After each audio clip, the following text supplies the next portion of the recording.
What's good, YouTube? It's your boy RJ, and today we're going to be watching another video by It's Complicated. Let's get into the video.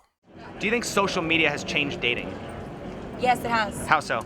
Because it creates a very stereotypical view on dating.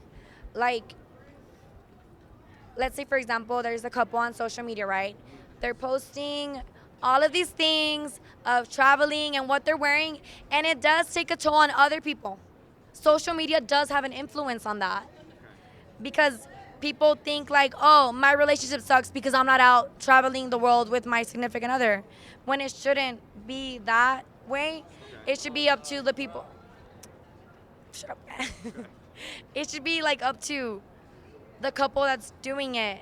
Like, you shouldn't rely on somebody else's relationship to make yours better.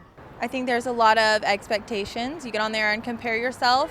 I think being self-aware helps, but, I feel like being virtually bombarded with all of, perfect women, perfect relationships, I think you might start to get a little high expectations that might not be as realistic. And also, I think there's an issue with the type of behavior that is accepted within relationships. We see these super toxic relationships all over social media, and it looks fun and they get a little attention because they're super toxic. And now you have a lot of people, whether they're male or female, thinking that this is the type of behavior that's acceptable. And it starts before you even get in a relationship.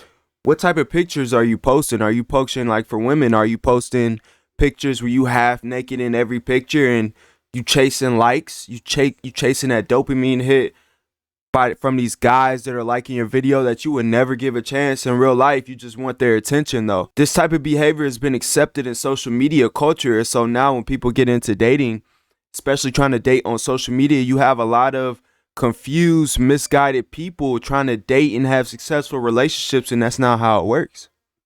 Everything is very, it's filtered. They show you the highlights and not the bullshit. So I think it has. Has being online given you a greater quantity and quality of men to choose from? Yes.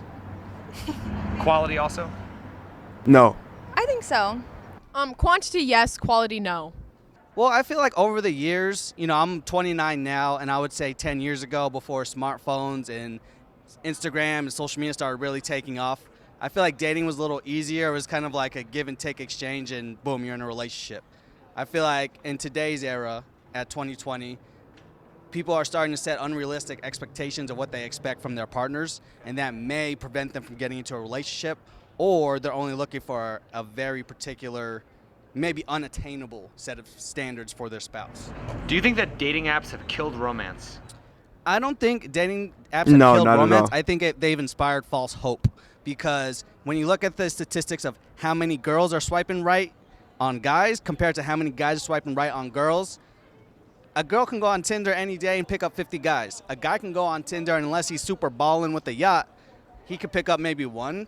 Not even that. Because I'm actually on dating apps currently, and actually one of these days I'm gonna go into a couple of the dating apps and show you guys. Also, it's for the guys that are more attractive. If you are more attractive, you're gonna get more attention on the dating apps. And if you're one of those guys and based on your contact with women, you have noticed that they don't find you that attractive, then I wouldn't say dating apps is the place to be, unless you are starting a change to improve your personal appearance. Maybe you getting better style. Maybe you in the gym more and you losing weight, or you cutting up. Whatever it is, or you gaining weight, you getting bigger. So unless you're doing those things, if you don't fit into a certain box, it's very hard to get attention on dating apps. But if you guys would like to see my Tinder, my Hinge, my Bumble, let me know down in the comment section below. I think you guys would be very interested to see how I handle some of these conversations with these women. Can you compare a man photoshopping his Tinder photos to a woman that wears too much makeup? That's a great question. Yeah, I guess you could. Yeah. No! Why not? Why not? Why not? I'm not even asked this question. Okay. Because women can wear makeup Oh, yeah, to enhance what they look like, right? Okay. But you're not gonna get a Photoshop man He can't Photoshop his no, profile to you enhance no, what he looks like? no. Why not? Cause like that's changing you. If you just put on some makeup, Like that's who you are. If you're Yeah. gonna wear makeup Well, I every said day. wearing too much makeup. Okay, too much makeup, yes. Why is there so much talk about video game addiction for men, but we barely even touch upon social media addiction for women? That's a good Facts. question right there. That's a nice question.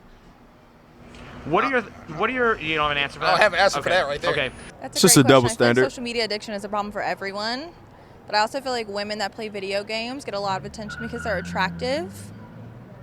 So Okay. Don't women just generally get attention for being attractive? yes, Okay. they absolutely do. Regardless Okay, what they're okay. doing. Because women are always nagging. They're always what? They're always nagging. What is the difference between nagging? Sorry. What is the difference between nurturing and nagging? Tone of voice. Nurturing is showing sympathy and caring. Nagging is just bitching about nothing major. To all the women that are watching the channel, if there are any women, period, if you want a long-lasting relationship with your man and you don't want him to leave you for another woman, or you want him to be engaged and actually put effort into the relationship, don't nag him, because all that's going to do is suck his energy away from him. He's not going to want to see you no more. He's not even going to be sexually attracted to you like that no more. Nagging is such a unattractive trait to have. It's like having a little kid that is constantly whining about stuff all the time. That's the type of energy it comes off as to guys. So, to all the women, it's ways, if you're having a problem, you should speak up about a problem in a relationship, but there's ways to do that. Nagging is not the way. I don't ever nag. I think nurturing is important, but I also feel like I just never nag. I don't ask. I ignore until they do the thing that I want. I just don't feel the need to nag. Nurturing, I think, is good because just as a mother, I feel like it comes very naturally to me. Okay. Is it fair to say that women feel like they need to fix men? I think some do. I don't think it's right or a good thing to do, but yes, Why do women often get involved with somebody who needs fixing? that's a good question. They shouldn't. Why do women often want sympathy rather than solutions? Because they're emotional and they can't handle Because it. showing sympathy. Oh, that's a good question right there. That's a good question. That's a great question as well. I disagree with that. I think that we should always look for solutions and not sympathy. I feel like women are not victims, and I feel like other women and society will pit them as that, but I feel like with the narrative as women being strong, independent, not needing a man, I feel like it's very important for us not to. Do you think men often get in relationships hoping the woman won't change, while women hope the man will change? Yes. Do you see any difference between the woman who wants to turn the dishonest player guy into a monogamous man and the man who wants to turn the gold-digging whore into a housewife? It's the same thing. No, I don't see a difference. They both want to change each other. Yes, exactly. The reason why a man would change if he was a player is because the woman that he is with brings something out of him that shows him he can be with her for the rest of his life and be happy in that. If a guy has any type of reserves or concerns that this woman might not be the best fit for him, even if they're in the relationship at that very moment, he will still be a player. He still will keep playing the fence and tapping into the market of the dating market to see what his options are.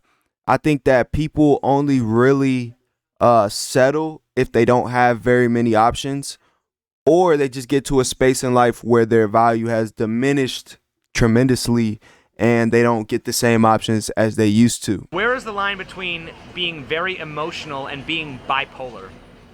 It's a very thin line. Her. He's I'm still curious on there. this one because, okay, if women don't need men, why do women date men? They're fun. They're a good time. We all like to have a good time. Okay. Why do so many women think they have the golden pussy when every woman has one? Exactly. You tell me. You tell me. But it's your boy RJ. If you guys enjoyed the video, go ahead and give it a thumbs up. If you enjoy content like this, click subscribe because I'm always uploading videos just like this. When you do click subscribe, make sure you click that post notification bell so you're notified when I upload all my videos. I'm going to catch you on the next one. Deuces, you dude.